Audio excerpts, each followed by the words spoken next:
You are listening to The Voice of Florida Architecture, a podcast of AIA Florida.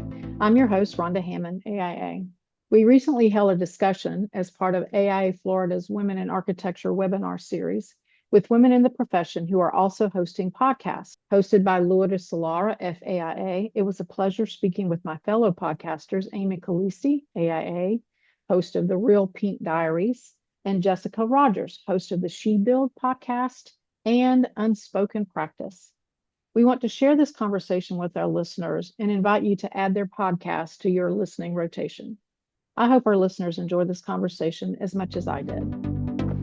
Welcome, everybody, to our August AIA Florida Women in Architecture webinar. Today, we are diving into something I know very little of, which is really what got me interested in its podcasts. And we actually have a surprise guest, which most of you all know already. We're really discussing, podcasts, what it is, why, what's the impact, and it's really a conversation of what this all means. And because that is kind of the wave of the future, I'll start with my first host, and I will have them each talk a little bit about who they are in their podcast. So Rhonda Hammond, who we all know as our host of The Voice of Florida Architecture, and some of you may have been interviewed by her. And she's an architect and firm leader at Hammond Design Group. Then we have Amie Calisti, who is the co-host of a podcast called the Real Pink Diaries, and she's the architect and founder of A Calisti Studio. And our last guest, well, not our last, our official last guest is Jessica Rogers, who co-hosts a podcast called She Builds, and started another one because she has nothing else to do. Called Unspoken Practice. And both Rhonda and Jessica's are more architecture-driven podcasts. Amy's is a combination of life, architecture, and those things. And our surprise guest is, of course, our very own Becky Magdaleno, EVP of AIA Florida, who is actually we've named her our executive producer of The Voice of Florida Architecture. And she has definitely led the way and helped us make this a successful podcast. So with that, I will have each of them kind of say a little bit about themselves. And we all know Becky, but if she'd like to say something, she's welcome to. Ms. Rhonda. Hi, as Lourdes alluded to, my name is Rhonda Hammond, AIA. I am principal of Hammond Design Group Architects in Tallahassee.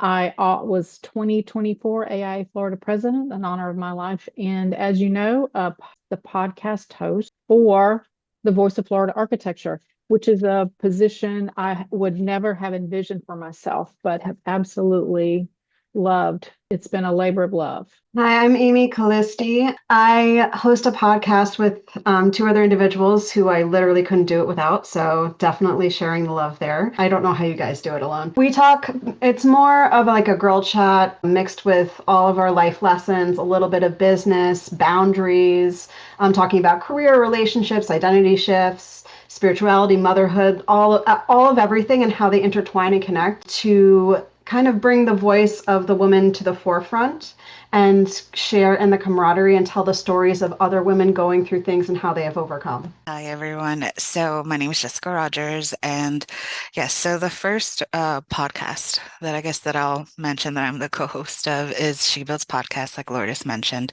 I do it with two of my best friends from college. It's the podcast where we tell the untold stories of women in the AEC industry. It was a gap that we saw in our education after college of learning women that have impacted the industry that we're in. So letting folks know more of who Norma Scalaric is, make her name just as known as Le Corbusier was kind of like our train of thought. And we've been doing that for 6 years. The new podcast that Lourdes mentioned, Unspoken Practice, I launched that earlier this year.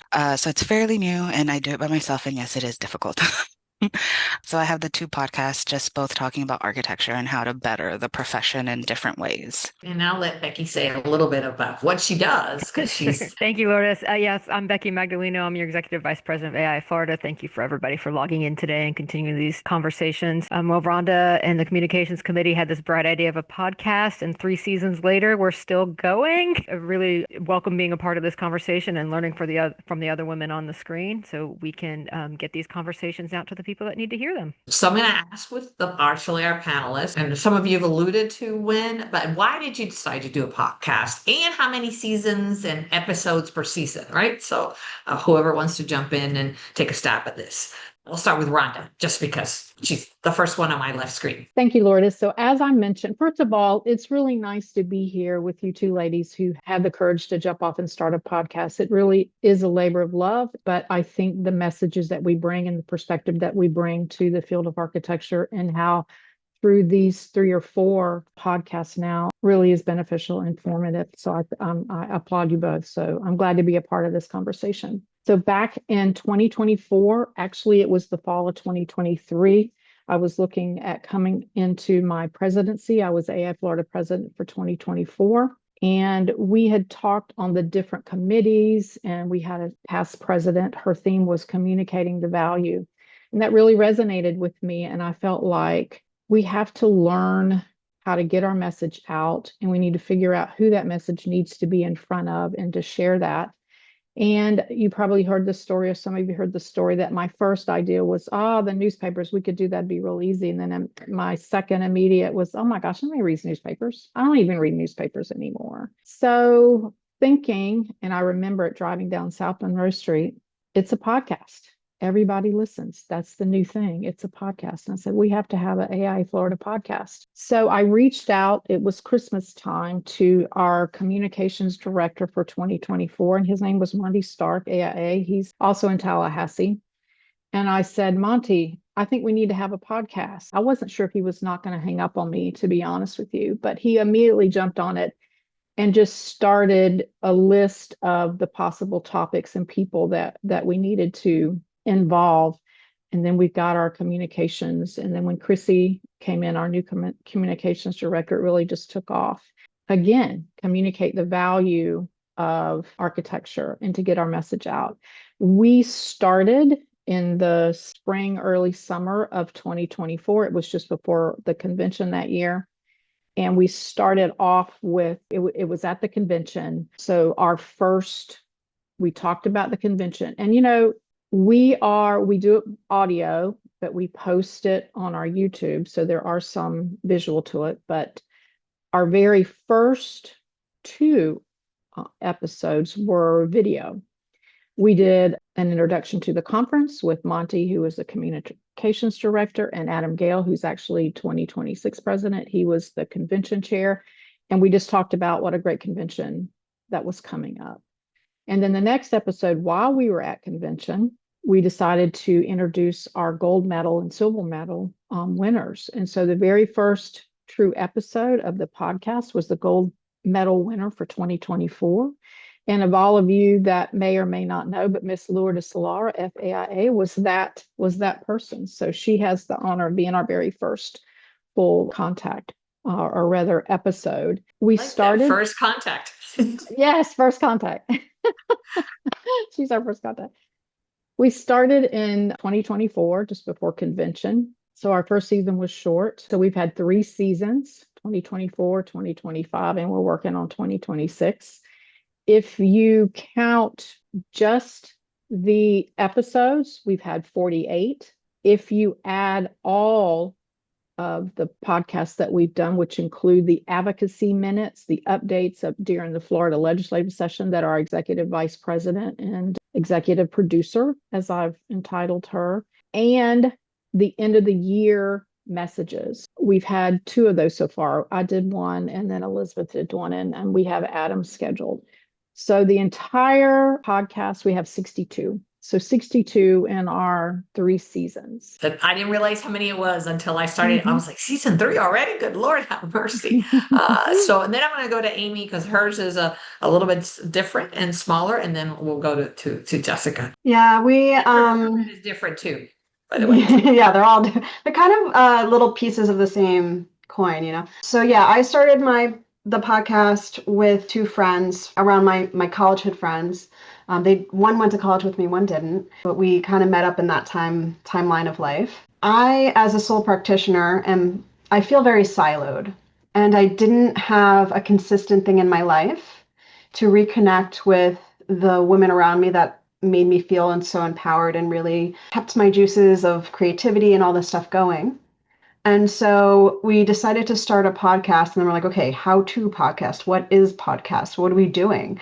And actually, we kind of say a lot of that in our first few episodes, but we just decided to start, and we began with our stories and sharing our journeys and the different elements of our life. And then as it progressed and we realized every time we met, I felt very empowered. We kept on meeting people through this podcast network event that we kept going to.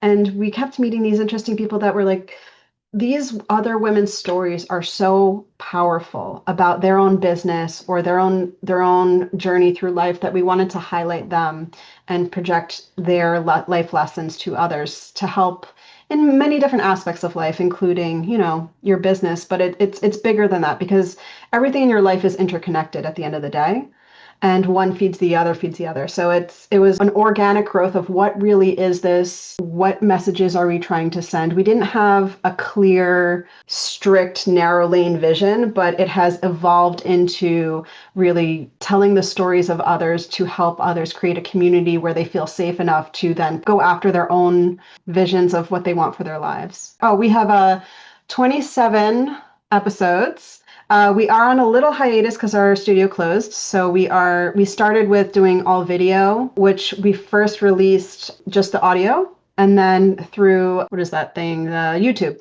We like the following week we would release the actual video so that there was like a double hit in the market, or however that works. I'm not very good at that. Really not technologically savvy.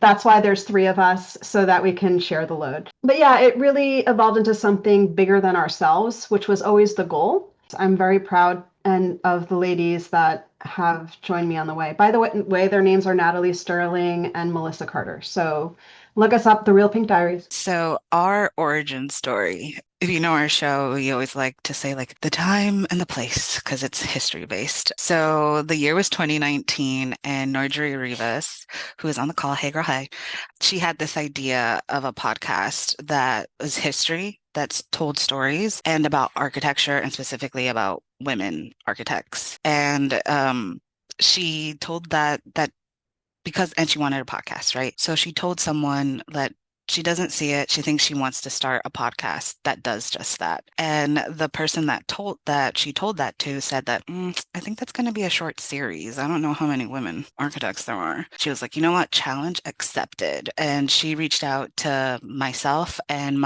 our other co-host, Lizzie Rar, to see if we would do it. All three of us, we met in college since freshman year, been friends 10 plus years. Well, we both said yes to the podcast. I love podcasts. I listen to it while I work, while I drive, sometimes while I wash my hair. So that's my thing. So when she said, if you wanted to join, I said yes. And that was in 2019. We officially launched in August of 2020. So it's been 6 years since we've done it. The goal, like I had alluded to, it's storytelling, but it's also just showcasing women. There's a gap in our history education of projects that you learn in history class, but you don't know the whole story. So I'm proud to say that the naysayer back then, he was corrected, and he's now one of our biggest fans. We can also say that the short series, we've been holding 6 years strong. We're about to enter our 16th season. We've had over 150 episodes and counting, including, aside from our regular episodes, we have charettes, which are like our bonus episodes where we do deep dives into topics, whether it's from the ladies that we tell a story to or places that we visited. Our last charrette that aired a couple weeks ago was actually a live discussion from a panel that we did in person at the Women of Construction Conference in Charleston. So it's been a labor of love for sure. It's opened our eyes to what was missing in the history profession, or the history side of the profession. And then with Unspoken Practice, I launched that this year. It's been something that I've been toying on for a while, just because my background, I went to architecture school, I practiced, I worked for AIA National. Now I do marketing. I've done the admin side of architect. I've done so many things in the industry, and I feel like there's a lot of things that go unspoken. So that this podcast is kind of like my outlet where we can talk about these things. There's only 9 episodes of that one. And like Amie, I'm also on a hiatus because I'm trying to figure things out. with that one. But yeah, so I have those two. Well, that's great. And it's interesting that you talk about the hiatus with Amy's, of course, they were in person. The three hosts, I know because I've watched them and listened to it. And I know, Jessica, your co-hosts are in different cities. So obviously it's virtual. And then Yeah. obviously, Rhonda, you're a single host, but you're interviewing people throughout the places. So it's a really, my question is a little more on the pragmatic. And it kind of, I'm going to start with Becky. How do you edit all that? How do you sort this? It's very easy to record. I mean, and I'm going to date myself. Remember when we would do a tape recording and then you'd back up and the 8 track? I mean, I never knew how to do it, but you need a certain skill set, a certain understanding. And of course, I know technology is much better and much easier, but it still takes time. And still, what do you Mhm. do? How do you even figure that out? And of course, I will give points to Monty because I remember when he first talked about these videos. This was before we were taking a podcast, probably 10 years ago or more than that at a strategic. And he's like, I think that's great. And we all think that's great, but nobody knew how to do it. And of course, Rhonda and Becky have figured out how to do it. And the two of you have also figured out how to do it. So how does that all work? How do I, if I want to do a podcast, what do I do now? Right. So I'm going to start Well, with Becky because she's our executive producer. sure. Well, I'm sure there's better production value from the other women on the screens. We've been doing ours a bit frugally. When we started, we were like, let's just try. Let's see what happens before we invest all this money into something that maybe nobody even wants to listen to. So, as Rhonda mentioned, we did do our first couple as videos. That wasn't the intention to always do it that way, but we took advantage of having people together at our convention while we already had our annual videographer, who most of you know that is at our convention every year, was already there. So there was no additional cost to doing that. And so then he edited those videos, so I cannot take any credit for those. But then since then, we also realized if we want to reach people, we have to use Zoom. Or else we're not going to be able to get everybody in person, or we'll be spending so much money on waiting till when everybody's together that we're never going to have episodes. And one of the things I stressed when this idea came up is we can't just put out one episode and then disappear for several months. There has to be, what are we going to keep doing? If we want to get listeners, they're going to expect podcasts at a regular interval, as with most other podcasts, well, every Tuesday or whatever it is, the new episode is there. So we went with Zoom.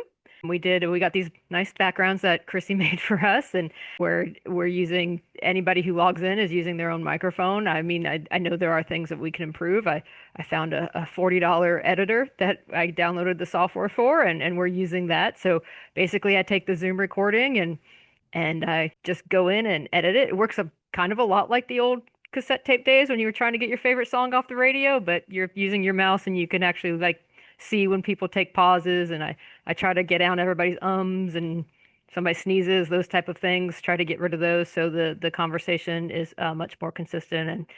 And make sure if there are those pregnant pauses where you don't want people checking their Bluetooth in their car thinking the podcast left. So those are all taken out. But yeah, it's basically there's a lot of editing software out there. I'm sure there's other ones. I'm sure you all, Jessica and Amy, are using more sophisticated things, but there is a lot out there that already will help you do that, and they're geared towards podcasts. Well, I'm gonna have to say, I've listened to all most of Rhonda's, and they are very smooth. I think I only once that I pick up a change, and I think it's because I knew when it was happening, so I could recognize it. Otherwise, because I think you were interviewing me or something like that, and I was like, okay, that's where the. But after that, it's smooth. So congrats, ladies. And I know Rhonda is the host. So, and she lets our executive producer, aka Becky and Chris and Chrissy take care of it. So now the spotlight is on Amie and Jessica, whose formatted might be a little bit different or not. Don't jump at it. Come on, Amie, Yeah. I'm putting you on the spot. Since she's Okay. the technology challenge person, Oh as my God, I'm told us. so technology challenged. This is a If you funny listen to the question. first podcast, It's that's so they bad. spent a few, it is really funny.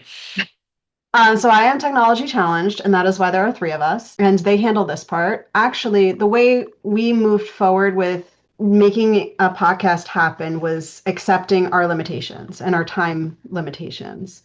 And we quickly realized who's going to take on all this editing, none of us raised our hands.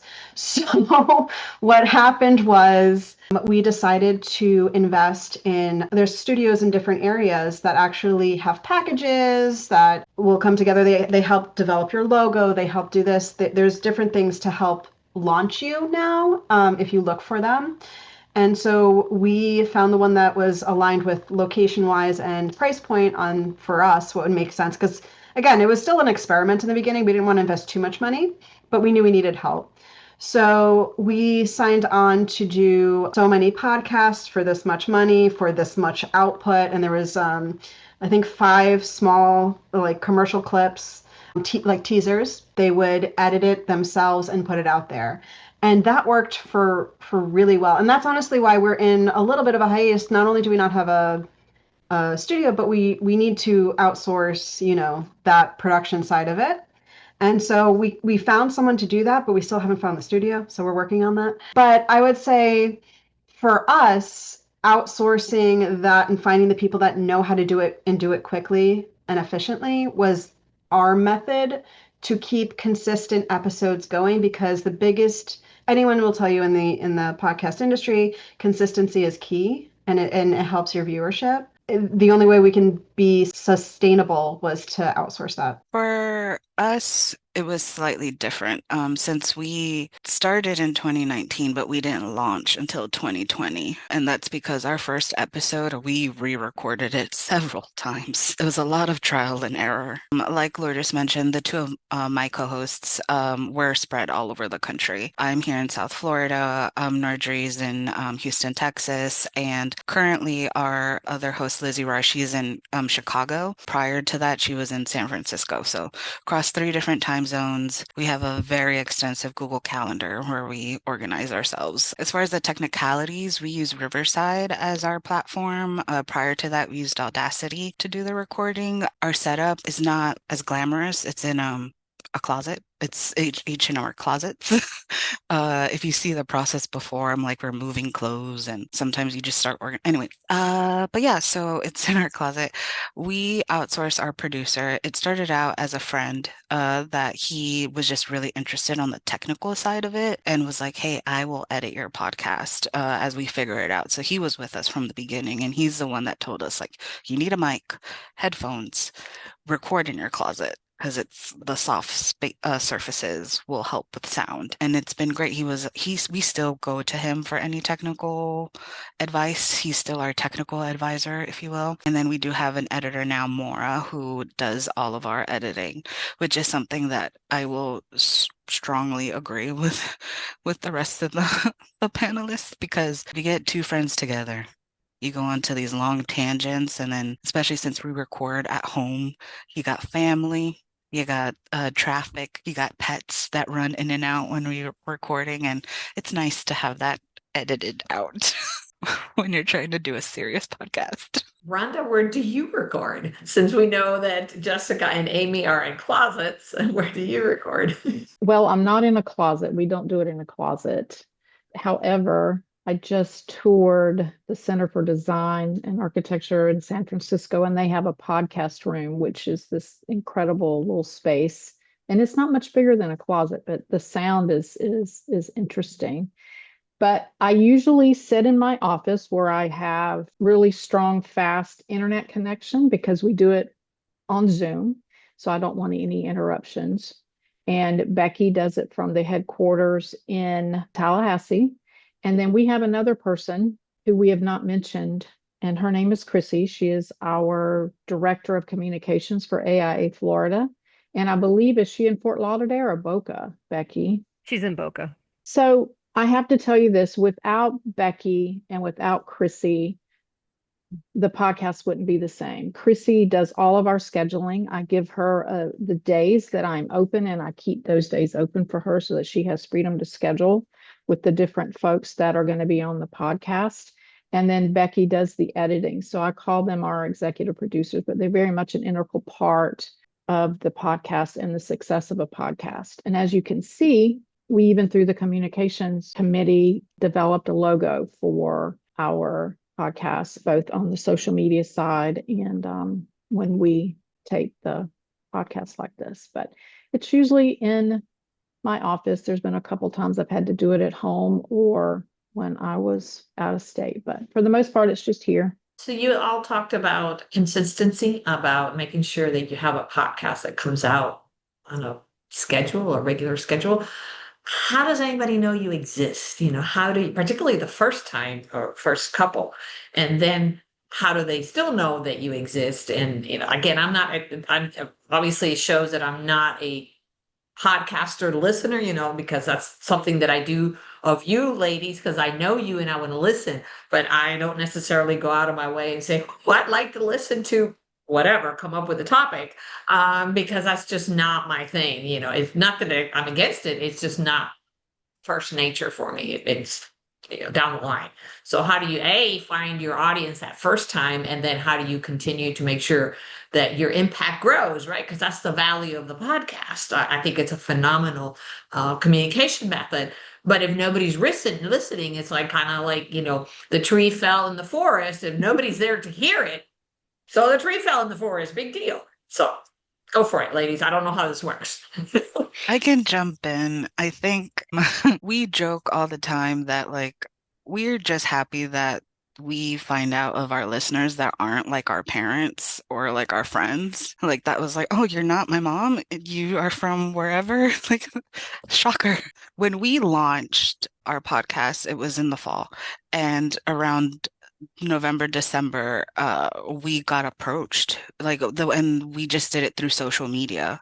That was like our biggest promotion. And I think, to your credit, Lourdes, I think a lot of people, they just type in the topic architecture in the podcast platform, and whatever comes up, comes up. And sometimes they'll get more specific, women history, architecture, and our name pops up, or at least with She Builds podcast. And that's how we've been able to get notoriety. What's been beautiful to see is that reach. Within our first year, this group of students in South Africa found our podcast, and they asked us to speak in a panel to their students. This was around the time that everything was remote, so it was really easy for us to do. But that was exciting. We made it all the way across the globe. And it's across the globe. That's amazing. Yeah, we've spoken to a group of students at Pratt. We've spoken at the Texas Society of Architects. Like it's been really nice to see how far our podcast has gone just by the content. So like to Amie's credit, just being consistent every Tuesday or almost every Tuesday, we're in a break with She Builds, but you can find us with our 100 plus episodes. There's always something for someone to listen to. But it's been really great just through social media and through word of mouth. We're in classes curriculums since it's history based. So I think that's been also another avenue for us. Each episode has a show note or you can find us on our website, and we list all of our sources. So it's been really great for students when they're trying to research a woman about the industry or a project. Our podcast will come up and it becomes a source for them. So there's a lot of ways through the power of the internet that they can find us. And obviously, I think it's awesome. And I'm not letting Rhonda and Amie off the hook, but the fact that you are posting your resources, having that sort of, sharing the untold stories, right? Because people don't know who these people are. I think that's fantastic. And I think it's something that was needed. And I have to commend you because I know both Amie and Rhonda prepare and they want to know who their hosts, their guest stars, and things like that. But you don't have these guests, right? You are actually telling us about that. So there's that extra level of effort to inform yourself about them. Rhonda, of course, has informed herself on myself. She knows me, it's not that it's easier. It's just another layer of effort that I was not anticipating until I started listening to yours. And again, both Amie and Rhonda do prepare and know the stuff, but it's different. You talk about people that have passed away, so they can't tell you anything about themselves, right? And I think you did say you only do people that have passed away, correct? Did I hear that Correct. correctly? Yeah, we have to give ourselves parameters. The structure of our show is that we only focus on women that have passed away. There was this one season that we divide our show into seasons. It's to give us guardrails, and it helps us structure the show. So like every season has a theme, whether it's residential architects, couples, women that are not architects but have influenced the industry somehow. And then we did one season where we called it Living Legends, so women that were still alive doing great things. And then each episode, we also highlight a woman working today to kind of tie in the past and the present as Mm. well. But yeah, our show is kind of like our research. We consider ourselves like pseudo researchers because we are researching women and then it helps us prep. It's also frustrating because we are left with a lot of questions. I know. I've listened to them and I'm like, more. Yeah, we have a And lot you're of like, I questions. don't know anymore. I know, and yes, and it goes to show about the history and the industry as well, which stories get told and which stories are left out of the history books as well. So that's why it gives us fuel for to do what we do. Amie, how does anybody find you besides your mom and your Yeah. friends and your sisters? We did the unashamed sending our episodes to everyone we knew. So we just like, here you go, check this out. Or I reach out to someone, I think this episode would be beneficial to you. Check this out. So if I thought of one episode that we did, a topic that would resonate with a friend or a family, we kind of just pushed it out organically, boots on the ground. There is a lot of promotion through social media. It is kind of interesting to see how one episode does better than the other. And you realize that, and you don't have this, Jessica, you don't have this resource, but when you bring guests on, they will also promote it to their little circles and it just organically gains traction. The types of guests you have creates this special sauce that helps propel you forward for our dynamic. It also creates an interesting vibe in studio when you don't have all the answers and you did all the research you can do and you're down a rabbit hole, you went off track, and now we're going into a different topic that we weren't prepared for, and some kind of magic and beauty happens there. But I'm getting off topic right now. So how we propel it forward, honestly, it's a lot of social media posts, it's a lot of integrating into our network and finding the voices of the women who help reinforce and or strengthen our own stories. And as we look outside of our profession to these women who are doing things completely in periphery, we find solutions and our resources that I would have never thought of to then reinforce what I'm already doing. So that dynamic of having a bigger bubble essentially helps promote it further. Rhonda, you have in a way, a built-in original audience because it's Mhm. through AI Florida. So then how do we go outside of our bubble, to use Amy's word? How do we go about that? Because Becky shared a graphic when we met on Monday showing where people are listening from. So, which is a question I'm going to answer. Somebody has a question about that, but how do we go outside of our domain, so to speak? How do we do that at AI Florida? Becky, do you want to talk about where it's posted? Sure. I mean, you can get it most anywhere you get a podcast. We started just on YouTube because years ago when we first did our AI Florida app, I was just Apple had really made it really hard to get an app. So I was like, I really don't want to approach getting a podcast on Apple, but it ended up being much easier than I thought it was going to be. So please don't be scared of getting out there. There's a lot, things have changed so drastically since podcast started. I'm sure, Jessica, you've experienced that in your 6 years. There are so many services out there that are pretty nominal at this point too in the cost. So I was surprised at how quickly we were able to get on Apple and Spotify and all the other places. We do post to YouTube, as was mentioned, and then we are blessed with a built-in audience of our membership. So we do put it in our newsletters. We do put it on our social media where we already do have followers. We have it on our website, so you can go back and find the history of our episodes. But I will agree with the guests, Amie. You are correct on that. I can see spikes where I can tell that somebody has shared it with their social network, as you can see. We had Julian Norman Webb, who is from England, so we got some listeners, on the other side of the world. And when Elizabeth was on, I think she sent it to her family in Brazil because we saw some listeners there too. So that definitely does help reach the audience. And Rhonda, I don't know if you want to mention the partnership with the foundation and getting outside of our membership for guests too. Yes, we partnered with the Foundation for Architecture, and their whole purpose is to educate the public on architecture. So we entitled that series, we call them series, Architecture and You. And it was basically, let's find those architects that have the projects that educate the public, that people need to know about what architects do. So we had Joyce Owens on, who is our new president-elect for AI National, shameless plug there.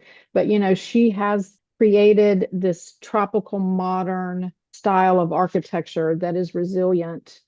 And she's created a whole network for herself in teaching people, how do we build in the Florida climate and Florida atmosphere, those things. We brought in David Corbin, who had won a sustainability award at the Design Awards, talking about sustainability and resiliency. So it was starting again to look outside, because when we first started, it was introducing the leadership of AI Florida. Who is AI Florida? Our members. Who are the 13 components? It's like, let's introduce the components and share what we're doing, because I think ideas could cross-pollinate there. And it's amazing to find out what components are doing around the state that you had no idea. We did a Lifetime Achievement Award for Mickey Jacobs. We've done, actually, he's not the first Lifetime Achievement. He is the first podcast, though. We've just recently, it'll be the next podcast coming out, switched to what we're going to talk about, best practices. And this first episode is on ownership transitions and succession planning. You're in a firm, those topics are important, and you need to start thinking about them a whole lot earlier than you think. But watch for that one. Ignacio Reyes, FAIA, was our guest that day. We have a new one come up that we haven't recorded, but his name is Sean Mulligan, AIA. He's on the National Strategic Council, and he is just this encyclopedia of knowledge on the future of business and the practice. And again, it's applicable ideas that you can take back to your firm. And then if you're looking at this crazy time, you've got AI, you've got a different workforce. How do you manage your firm and keep it on that cutting edge? And so that kind of information is beneficial. So I think it's the different topics and the different people. We brought on the jury for our 2025. They were the jurors for the 2025 Design Awards, and they were from Athens, Greece. And we brought them on to talk about what their expectations of Florida architecture was. And then the same issues that we face here, they encounter designing in Greece. So it was, again, resiliency, sustainability. So that was kind of nice to see that architects around the globe are considering these issues. So I think it's the broad topics and the people that we bring. Thank you. And it kind of leads to a question that somebody has posed. So how do you track viewership? Does the specific platform you have tell you how many people have listened and where they're from? How do you keep, metrics? I'm all about metrics, right? So that's kind of a level of success is, the metrics. So how does that work? Do they all do it? And they get you a report, kind of like your.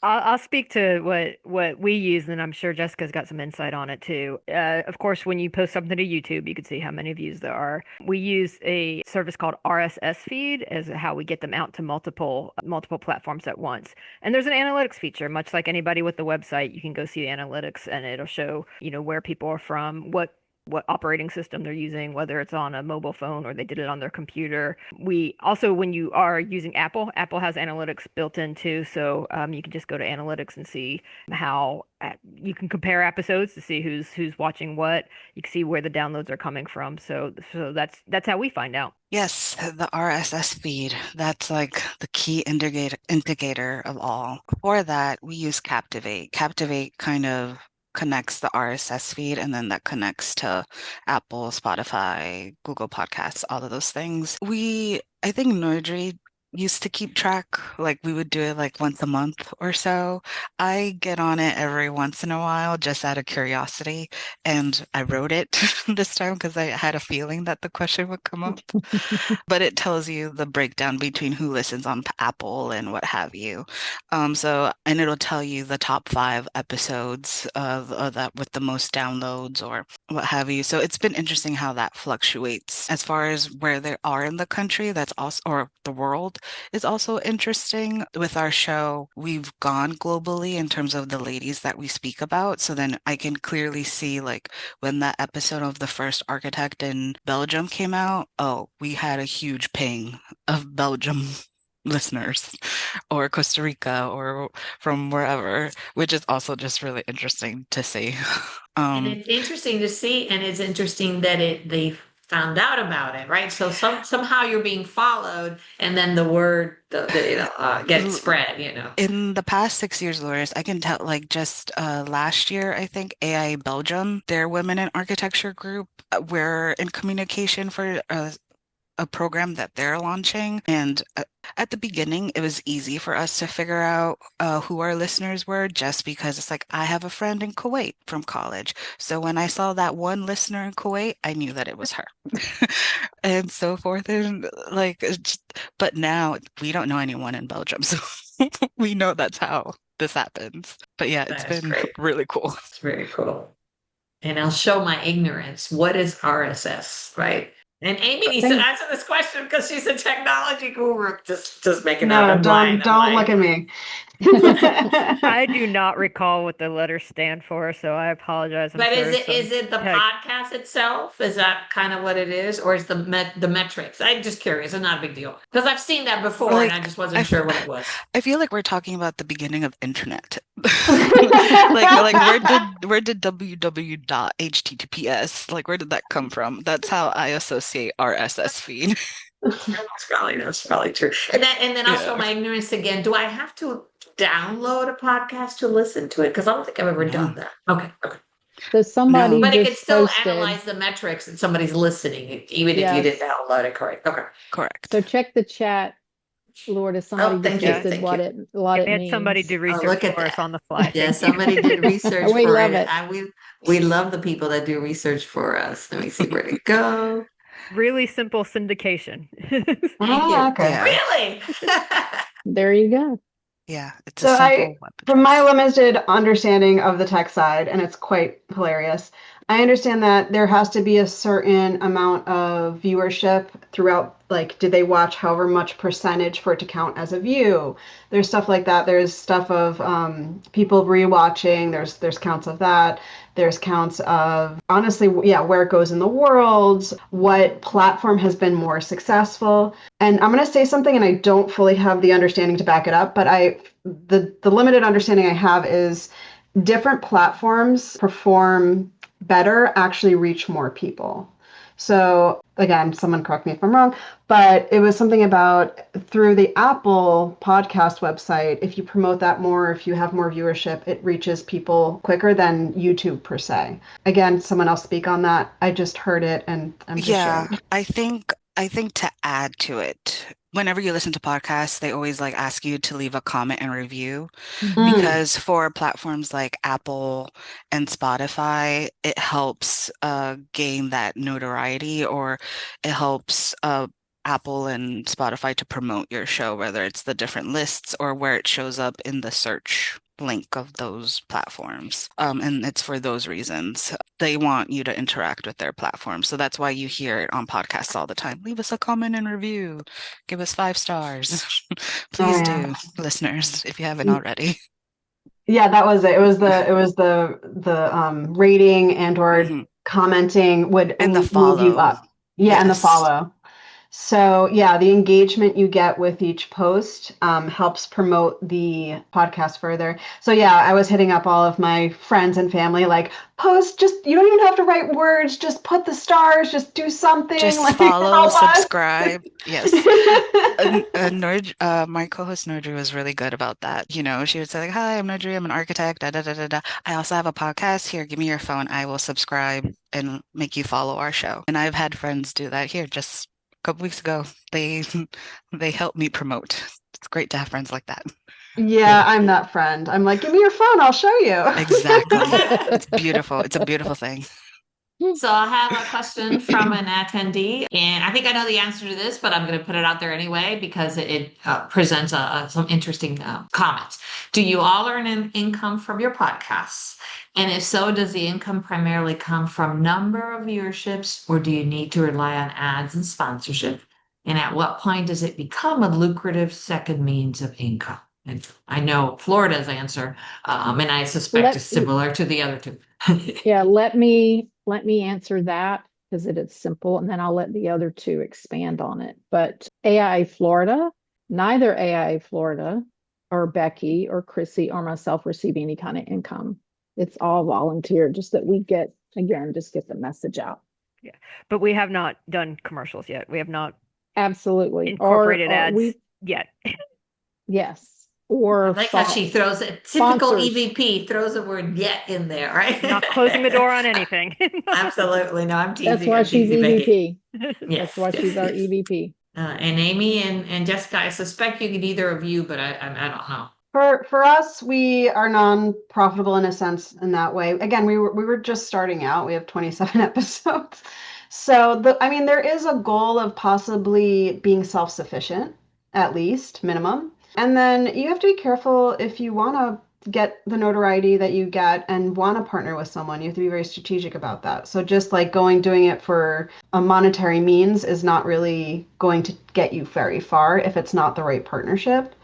So I would say we made it clear that we don't want to do that until we're all in alignment and we're all prepared to take that step with someone because their message becomes our message. So yeah, you have to be very careful with that. But I would say, yeah, no, right now we're self-funded. It's like a pet project for us. Again, we're very in the beginning stages. We don't have 6 years. God bless you, Jessica. But yeah, no, not at the moment. I mean, again, minimum self-sufficiency is the goal, but we are on a hiatus, so like we're trying to figure it out. Yeah, so for us, we all still have day jobs. So we we haven't been able to just make money to sustain ourselves with the podcast yet. I would love There you go. Yet. if you hear like I would if I, and that, nope, I'm not gonna say it.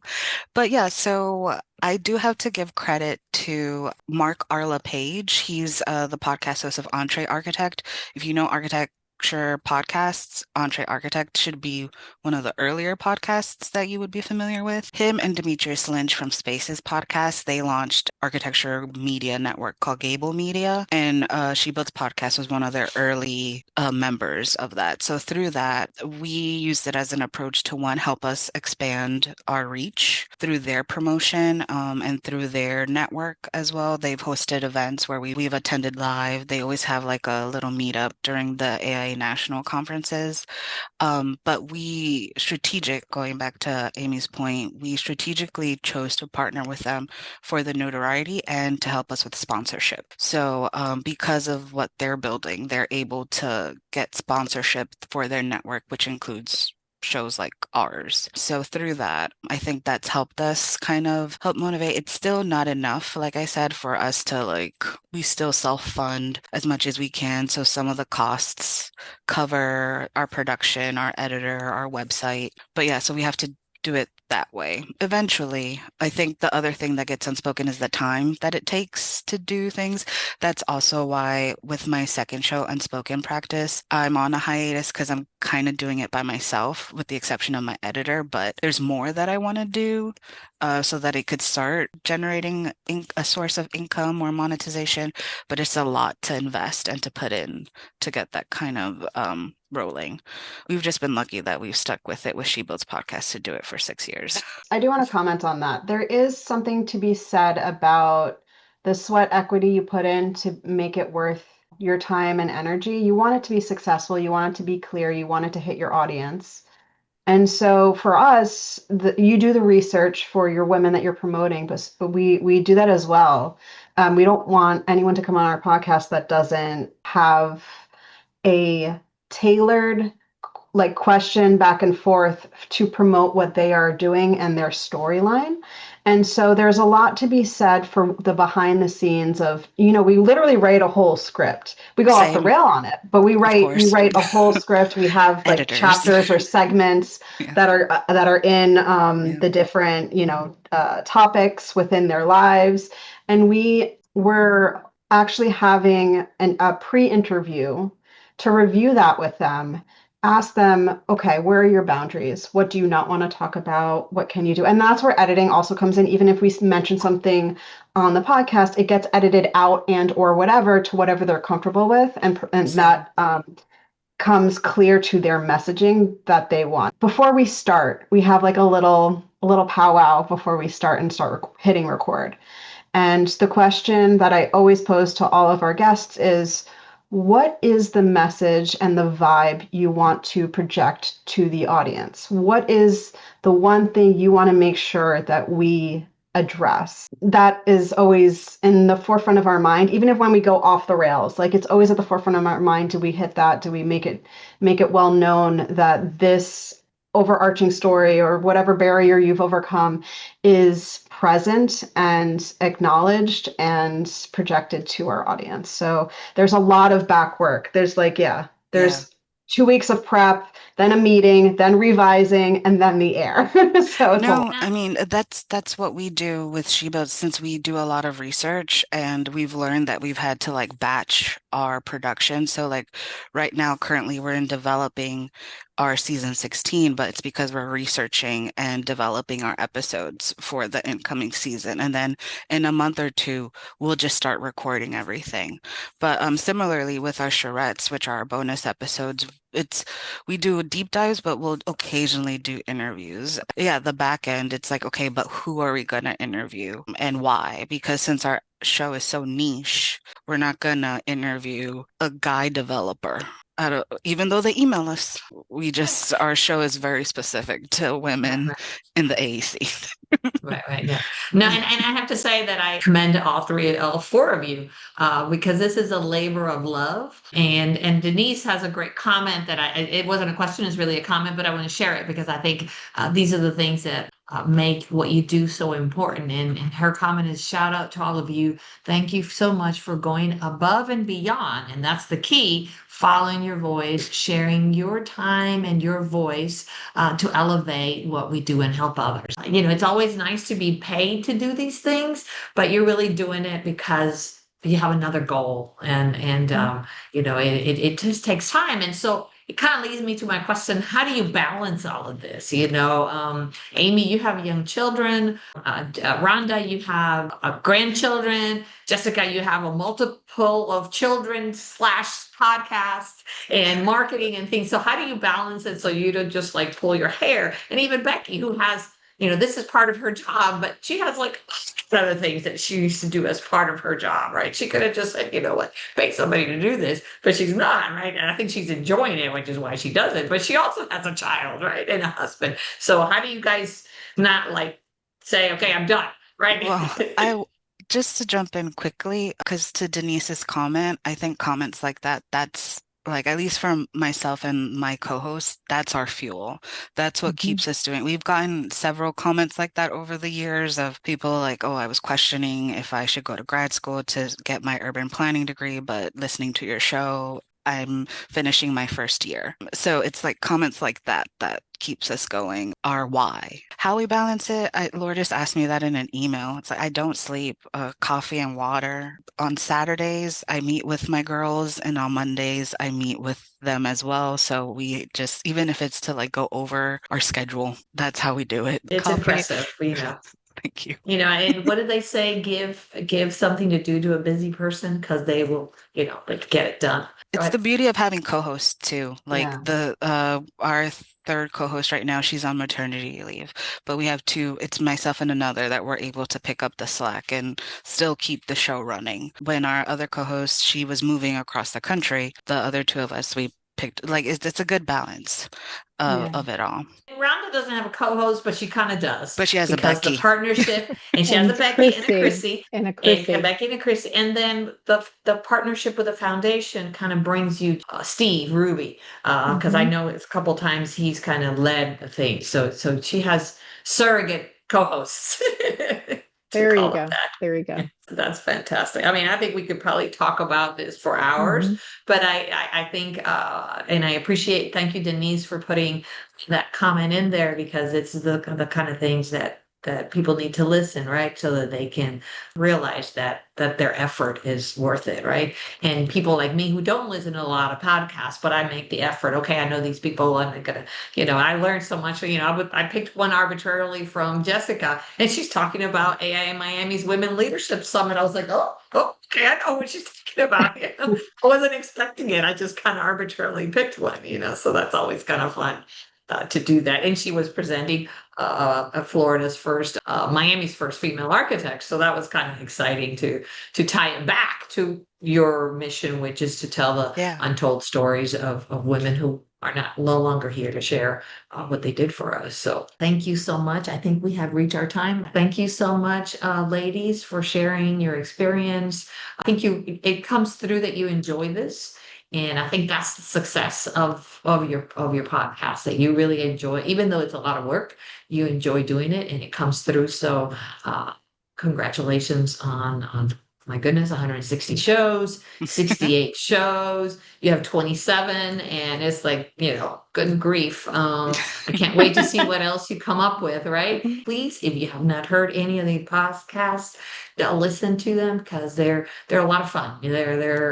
I don't know how Jessica does a lot of work while she's listening, that my brain the older I get, has to focus on only one thing at a time. I do have to pause and go back a couple times. Okay, good to know. Good to know, because I'll be listening sometime. I'm like, wait, what do they say? I gotta go back.